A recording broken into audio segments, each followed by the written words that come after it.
Boa tarde. A gente vai passar um tempinho agora falando um pouco sobre processamento de linguagem natural e aplicação desse tema para a área jurídica.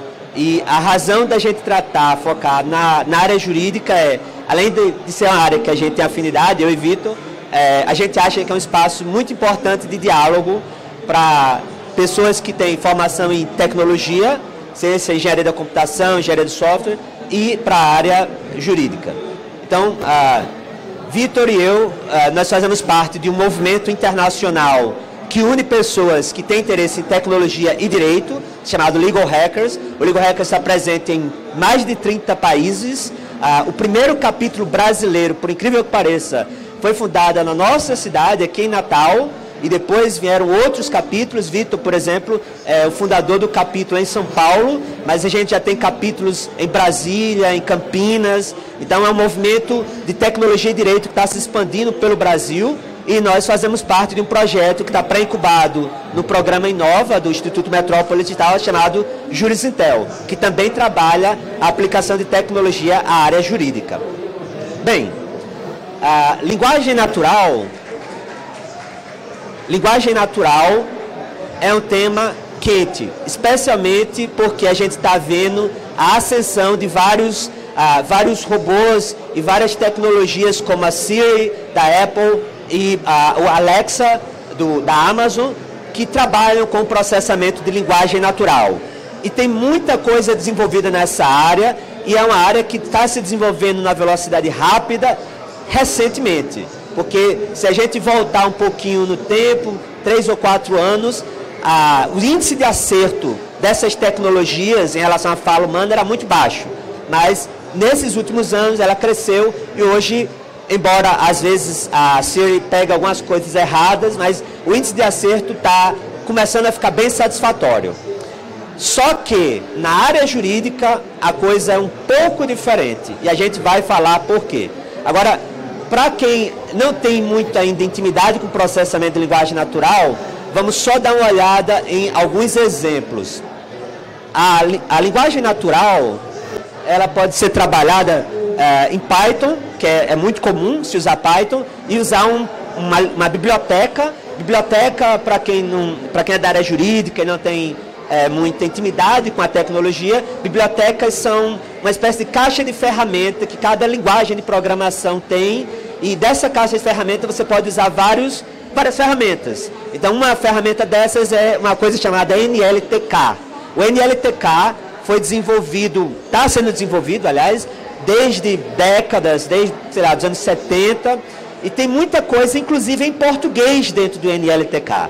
Nesses casos aqui, que estão capturados na tela, eu chamei o romance Dom Casmurro, de Machado de Assis, que já está dentro do NLTK. Eu fiz algumas brincadeirinhas com ele. Por exemplo, eu pedi para ele olhar, ali em cima, claro, eu estou chamando a biblioteca, tá? Em linguagem de programação é assim que você chama as bibliotecas. Depois você chama o livro que você quer usar para fazer experimentos, por exemplo.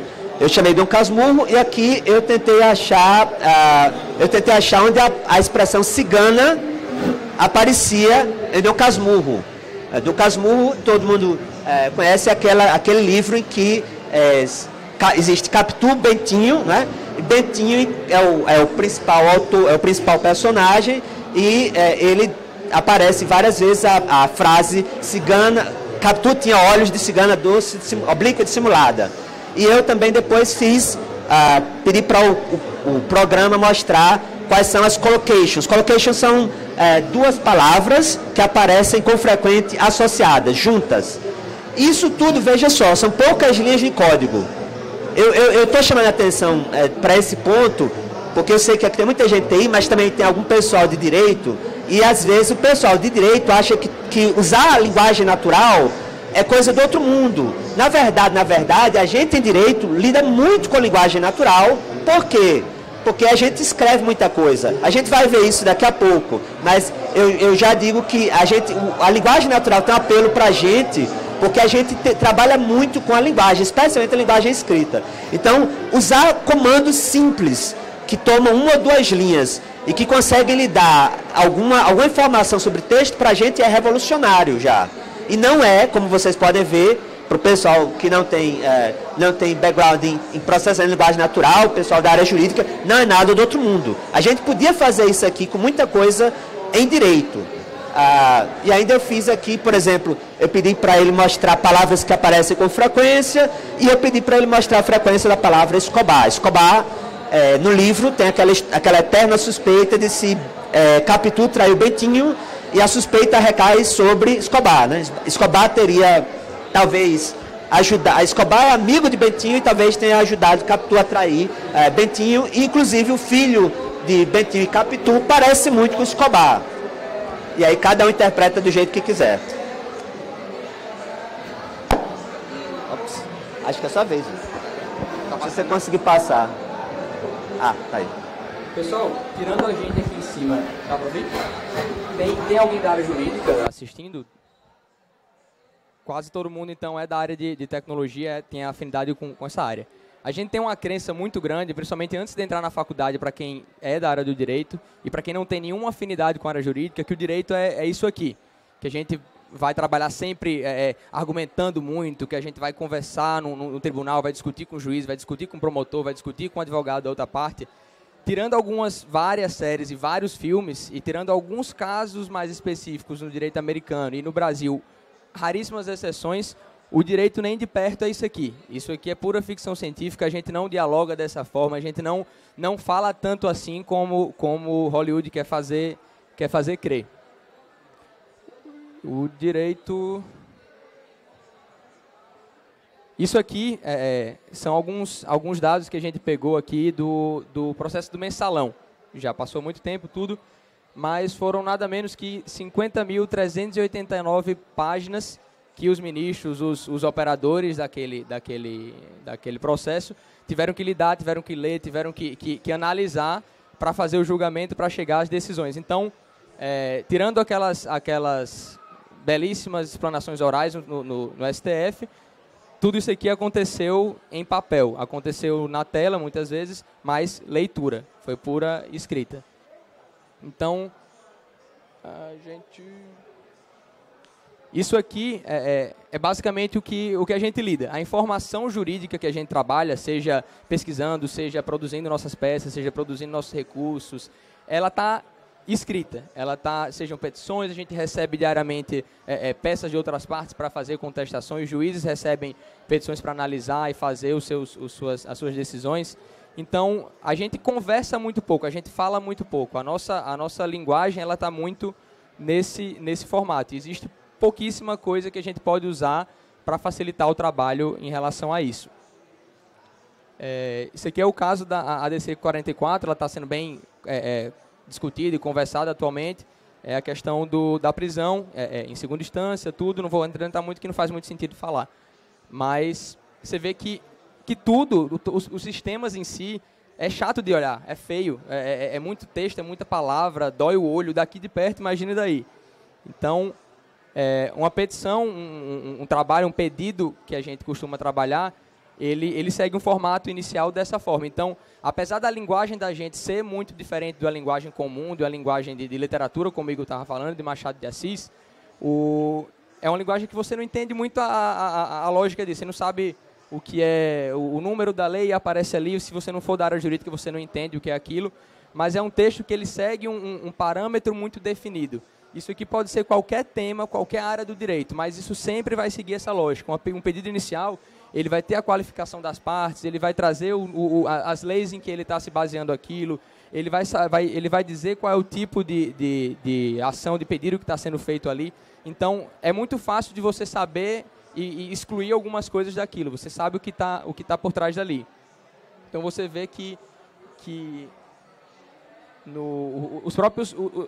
a própria baseação, o próprio fundamento dos pedidos, ele vem de ordem muito correta. Aquela parte que eu mostrei é sempre o início. Isso aqui sempre vai estar, pelo menos, após aquelas primeiras partes que eu mostrei. Então, isso nunca vai aparecer antes. Nunca vai aparecer antes. Então, é uma linguagem muito chata.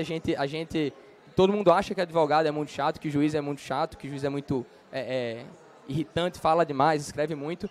Mas uma coisa eu lhe garanto, tem ordem no que a gente faz, existe ordem no que a gente faz.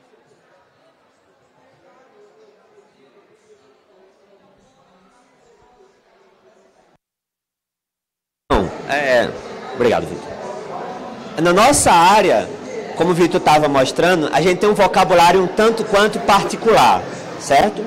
Agora, esse vocabulário, ele está em formato escrito, ao contrário do que muita gente pensa a partir dos filmes. A gente não tem muito debate oral, como o Vitor mostrou.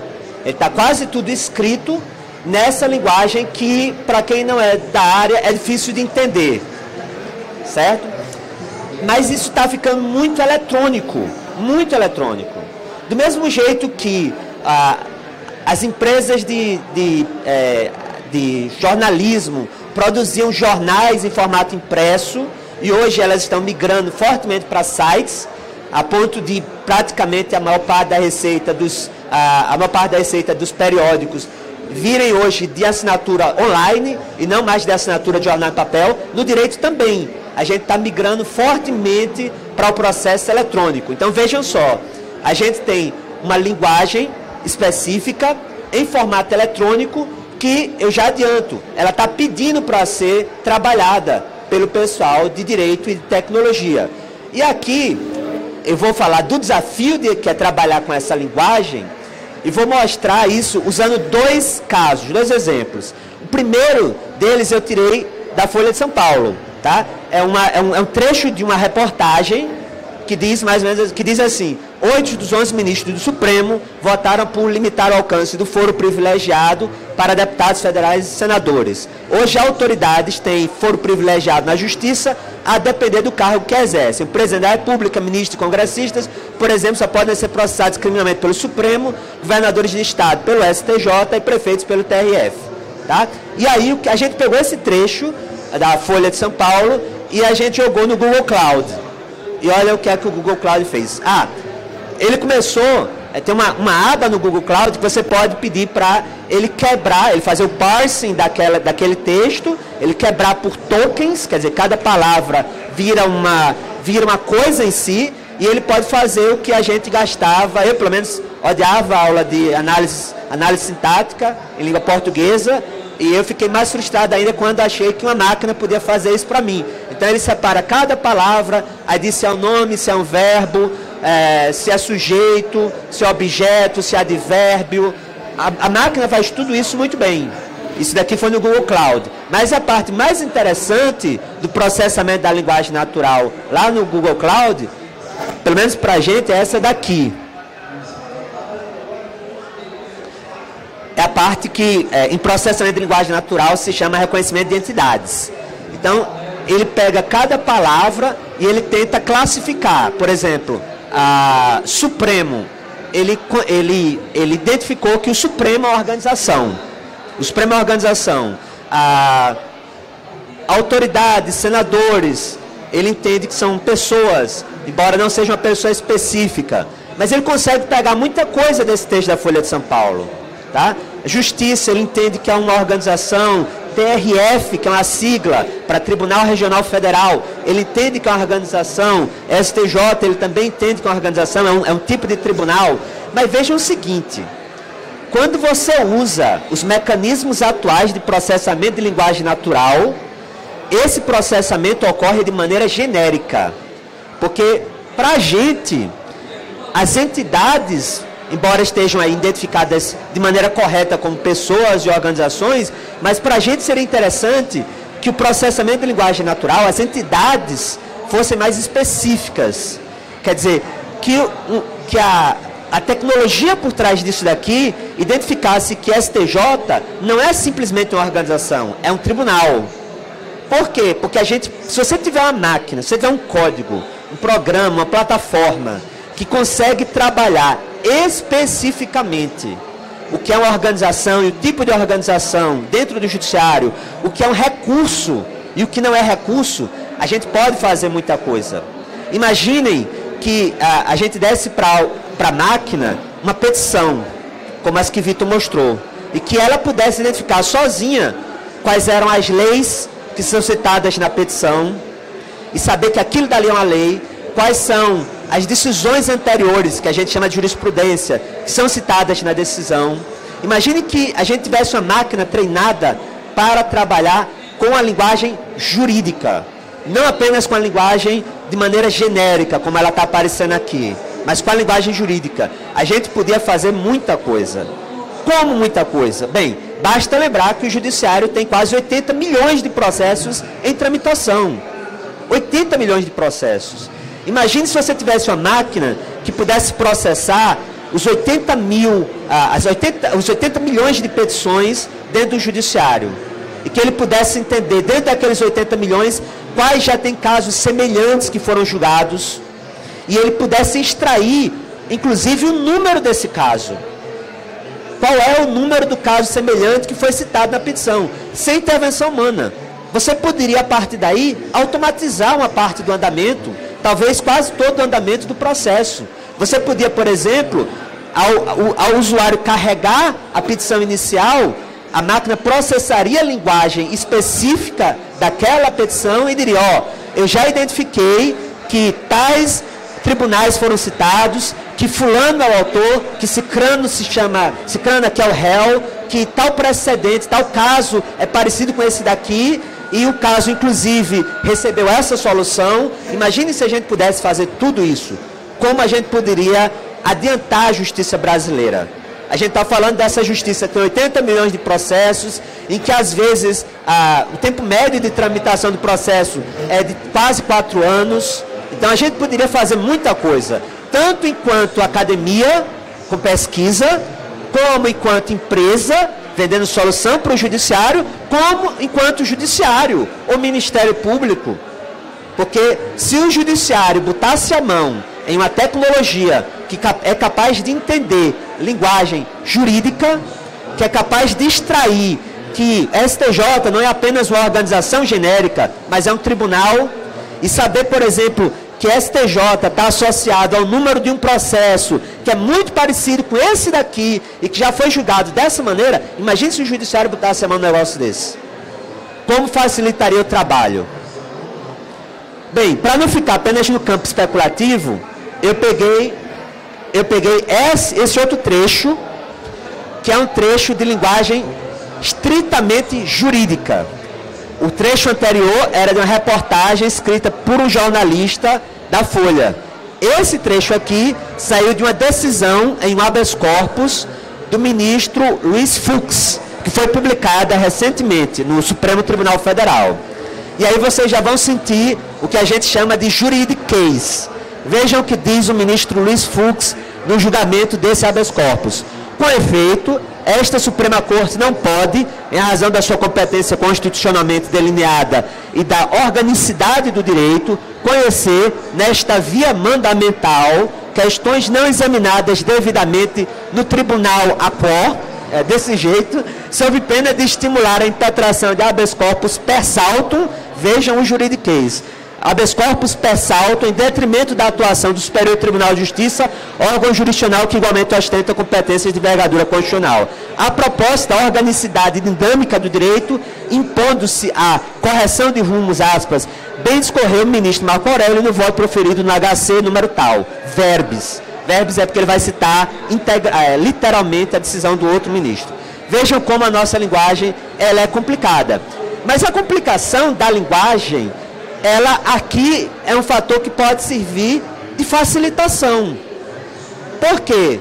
Porque vejam só, a gente quando discute isso lá na startup, a gente às vezes conversa com os professores da UFRN sobre processamento de linguagem natural, e às vezes com alguns alunos, e a gente percebe que eles enxergam processamento de linguagem natural genérico como desafio. E a gente diz, é verdade, é um grande desafio. Sabe por quê? Porque para você entender Machado de Assis, você tem que fazer uma tese. Tá? Machado de Assis é caso de tese. Mas direito não. Por quê? Porque a linguagem ela é tão específica, ela é tão particular, que você pode extrair conclusões mais fáceis. Não estou dizendo que não existe ambiguidade no direito, existe sim, que existe muito espaço para debate, mas é bem mais fácil do que entender Machado de Assis, eu garanto.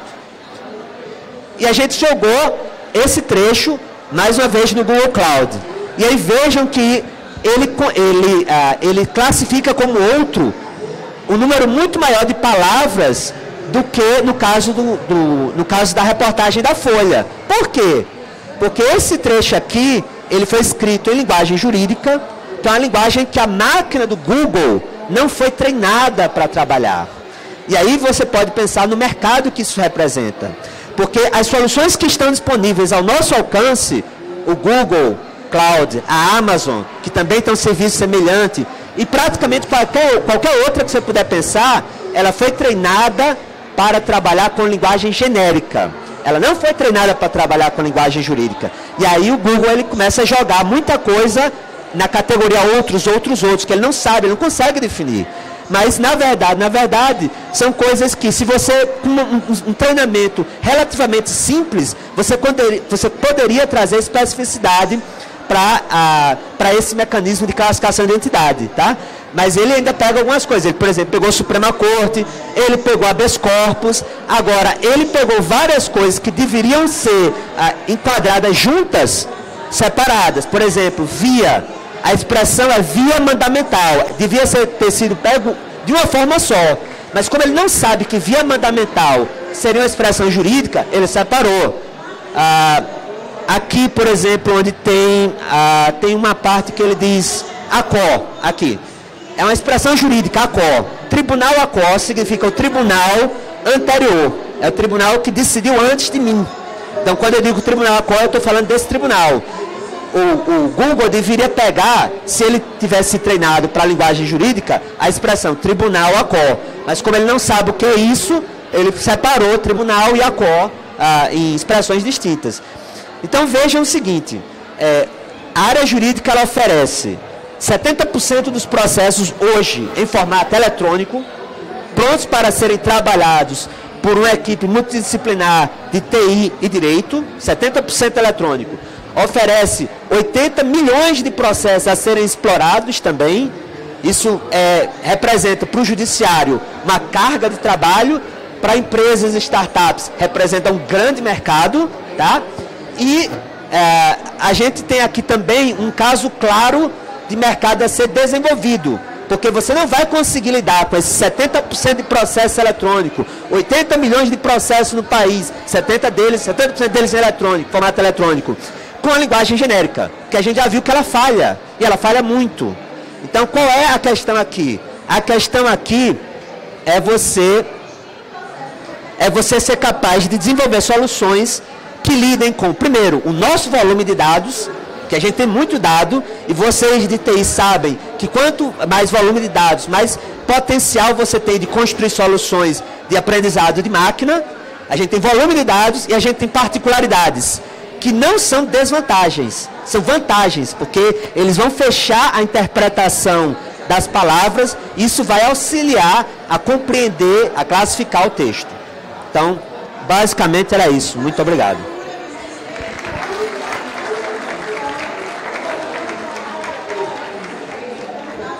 Perguntas? Tem? Perguntas?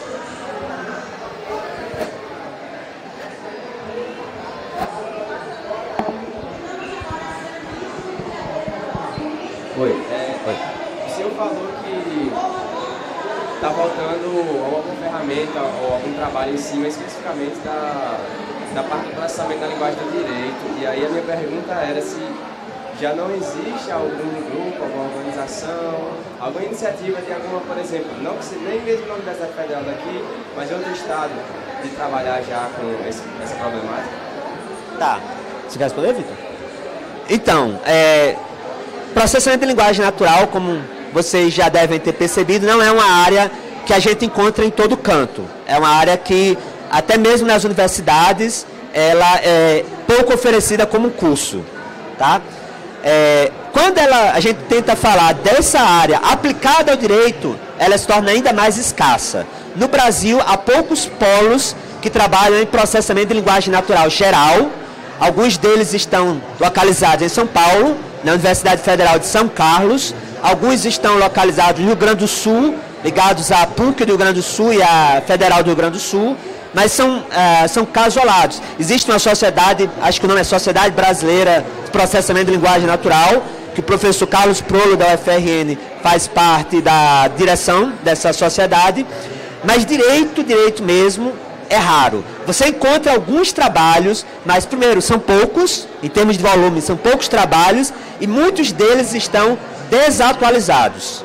A maioria, na verdade, está desatualizado. São trabalhos de 2006, por exemplo, tem um cara do Tribunal do Distrito Federal, que escreveu um trabalho processando a linguagem natural. 2006. 12 anos, não tem mais muita utilidade hoje. Então, tem, mas é bem pouquinho mesmo. É uma área que, academicamente, também vale muito a pena você trabalhar. Com relação ao direito, está claro que tem pouco trabalho desenvolvido. Mas uma outra área que esteja um pouco mais avançada, que pode ser aproveitado o esforço para ser aplicado à área que vocês estão desenvolvendo. Conseguiram identificar uma outra área que tenha avançado um pouco mais? Não, mas sua pergunta é muito interessante. Eu vou aproveitar ela para falar uma coisa que eu esqueci de mencionar. Por que é tão complicado lidar com direito? E por que é tão mais complicado lidar com direito brasileiro? É porque, por exemplo, no caso de Machado de Assis, vocês viram que com poucos comandos em Python, eu importo o texto, tá? Aquilo dali para direito teria de ser construído do zero, porque a gente não tem corpora para trabalhar linguagem natural jurídica. O primeiro passo teria de ser, se você quisesse fazer a coisa, né, assim, passo a passo, desde o comecinho, era construir uma corpora jurídica. Você precisaria pegar vários textos, porque a linguagem natural, o processamento da linguagem natural, para fazer aquela análise lá sintática, gramatical que eu mostrei, aquilo daí foi feito na Universidade da Pensilvânia, que deu origem a um corpus muito famoso, que é o chamado Penn Corpus. Aquilo dali começou com um trabalho da Universidade da Pensilvânia, em que centenas de professores de língua inglesa pegaram vários textos, alguns deles de jornais como o Wall Street Journal, o New York Times, e eles saíram